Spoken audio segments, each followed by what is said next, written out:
बाढ़ का पानी फैल रहा है। कोसी और बागमती नदी खतरे के निशान से ऊपर बह रही हैं।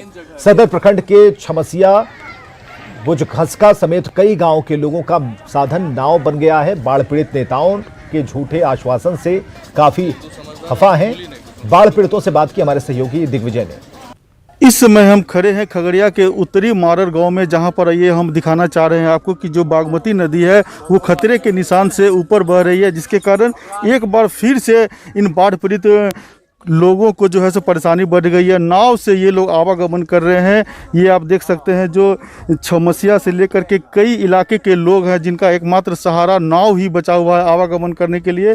ये जो पूरे बाढ़ प्रभावित क्षेत्र के जो लोग हैं उनका साफ तौर पर यह कहना है कि कुछ दिन पहले ही बाढ़ से इन लोग की परेशानी समाप्त हुई थी, लेकिन फिर से जिस तरह से नदी का जो जलस्तर है वो बढ़ते जा रहा है, उसके कारण इन लोगों को काफ़ी परेशानी हो रही है। कुछ लोग हैं हमारे साथ, उनसे हम ये बात करते हैं आखिर क्या परेशानी हो रही है।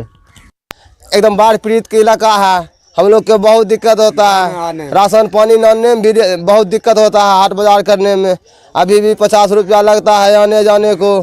हम माल जाल के भी बहुत दिक्कत होता है। पानी बढ़ रहा है। हाँ, बढ़ते जा रहा है अभी सर। प्रशासन के लोग कोई आते हैं? कोई प्रशासन कोई सीओ वीडियो नहीं अभी देख रहे हैं 1 महीना से। अब तो चुनाव का समय है, अब तो सब लोग आएंगे आपके पास। हाँ, ये अब आएगा तो अब तभी है ना हम लोग बोलेंगे उसको। अच्छा, जो हम लोग का तकलीफ भे रहा है, अभी जाने आने में 50 रुपया किराए बढ़ते हैं। और चुनाव आ रहा था, हम कहेगा देंगे, ये देंगे, बाघ देंगे, हरिन देंगे, देगा कुछ नहीं है तो देगा वो क्या? हम लोग को तो कुछ नहीं देगा, खाली कह के पॉलिसी करके हम लोग को वोट लेगा, वो फिर भागेगा। हम लोग क्या कर सकते हैं? खगड़िया जिला प्रशासन जो दावे कर रही है कि जिले में अभी भी 50 से अधिक सरकारी नाव का परिचालन किया जा रहा है, लेकिन आप साफ तौर पे देख सकते हैं कि जो कई इलाके हैं अभी भी लोग जो बाढ़ से प्रभावित हैं वो प्राइवेट नाव के सहारे रुपया दे करके आवागमन कर रहे हैं। ऐसे में समझा जा सकता है कि जैसे जैसे नदियों का जलस्तर बढ़ रहा है, बाढ़ पीड़ितों की परेशानी एक बार फिर वापस आ गई है। दिग्विजय कुमार, न्यूज़ 18 खगड़िया। अररिया में परमान नदी उफान पर है। नदी की तेज धार के कारण कोसी बेलवा पुल का अप्रोच पथ टूट गया है। इसके बाद अररिया किशनगंज सिलीगुड़ी मार्ग पर आवागमन ठप है। इस पुल की मरम्मती का काम जारी है। जायजा लिया हमारे सहयोगी सतीश कुमार ने। अररिया को पश्चिम बंगाल से जोड़ने वाली यह सड़क जो है जोकीहाट होते हुए सिलीगुड़ी जाती है, किशनगंज होते हुए। और तस्वीरों में साफ तौर पर देखा जा सकता है कि जो मूसलाधार बारिश के वजह से लगातार जो मूसलाधार बारिश हुई है सीमांचल के इलाके में, उसके बाद सारी नदियां उफान पे हैं। ये तस्वीर जो आप देख रहे हैं ये पनार नदी, जिसको परमान नदी भी कहते हैं, और ये बेलवा पुल है। यहाँ पर तस्वीरों में साफ तौर पर देखा जा सकता है कि यह बेलवा पुल है, जिसका अप्रोच पथ जो है वो ध्वस्त हो गया है, जिसकी वजह से जो है आवागमन काफ़ी परेशानियों का सामना करना पड़ रहा है। हम सीधे चलते हैं कि किस तरीके से जो मज़दूर हैं अपनी जान को जोखिम में डालकर जो है काम करने को मजबूर हैं। तस्वीरों में साफ तौर पर देखा जा सकता है कि किस तरीके से जो यहाँ के अररिया के जो मज़दूर हैं इस पुल को बचाने की ज़रूरत में है। और देखा जा सकता है कि किस तरीके से इस तस्वीर में हम दिखलाना चाहेंगे कि कितने जान को जोखिम में डालकर किस तरीके से ये मज़दूर काम कर रहे हैं। हम इनसे सीधे जानते हैं। कौन पुल है भैया, जरा बताइए। ये पनार पुल नहीं, इसको छोटा कोसी पुल कहा जाता है। कोसी पुल, हाँ, छोटा कोसी पुल कहा जाता है। इसमें है क्या कि पुल का अफरोज बहुत छोटा है। हाँ, अफरोज पुला पानी के हिसाब से बहुत छोटा पड़ रहा है। हाँ। इसमें 2 स्पेन और बढ़ेगा तब इसका पानी सही से निकासी होगा। ये जो खतरा हो गया है फिर जो है कहाँ सड़क जाती है जो बाधित हो गया है? ये तो आपको बहादुरगंज सिलीगुड़ी और आसाम तक की ये लाइन है।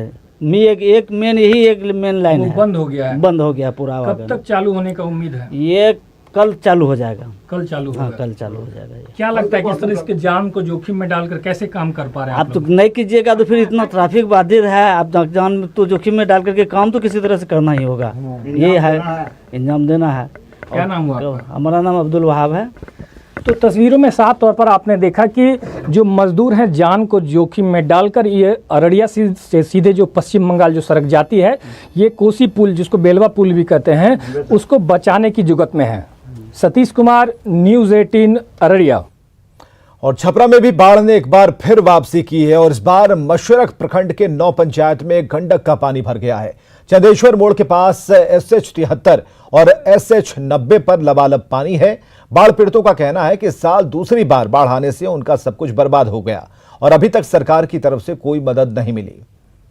पिछले महीना बाढ़ आया था। बाढ़ से कम पूरे मसरक प्रखंड में 11 पंचायत में बाढ़ आया था, जिसमें कमो बेश सब जगह किचन सरकार चलवाया था, लेकिन समय से पहले उसको बंद कर दिया।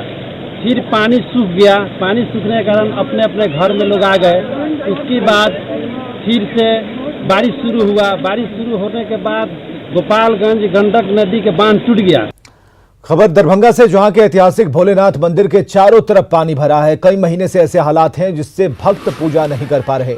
मंदिर में आने वाले श्रद्धालु दूर से ही पूजा करके लौट जाते हैं। जानकारों का कहना है कि राज परिसर का माधेश्वर मंदिर में सभी मंदिर शमशान पर स्थापित है और ऐसे में इस शिवलिंग को ऊंचा करना या फिर मंदिर में कोई छेड़छाड़ करना उचित नहीं है। ऐसे में जब तक मंदिर परिसर के तालाब का पानी कम नहीं होगा तब तक ये समस्या बनी रहेगी। इसमें मेरी समझ से कोई उपाय नहीं है इसका। ऊंचा करने पर प्रस्ताव कभी आया था कि ऊंचा किया जाए शिवलिंग को? कौन उसको शिवलिंग को ऊंचा करेगा? उसमें कौन हाथ लगावेगा? क्योंकि उनका स्थापना जो है यावत चंद्र दिवाकर हो, जब तक सूर्य चंद्र है तब तक के लिए उनकी स्थापना की गई और मसान भूमि है ये। इसलिए हम लोग को नहीं लगता है कि कोई भी आदमी इसको ऊंचा करने के लिए, क्योंकि तांत्रिक ही रहे तो वो लोग कुछ ऊंचा कर सकता है। गोपालगंज में इस साल दूसरी बार बाढ़ ने दस्तक दी है। बरौली और बैकुंठपुर के 60 से ज्यादा गांव में बाढ़ का पानी भर गया है। गंडक का पानी लगातार नए इलाके में फैलता जा रहा है। बरौली से होकर सिवान जाने वाली सड़क पर 3 फीट तक पानी बह रहा है। पानी के इस बहाव से स्थानीय लोग परेशान हैं। लोगों का कहना है कि इस मुश्किल वक्त में उन्हें किसी तरह की कोई सरकारी मदद नहीं मिली।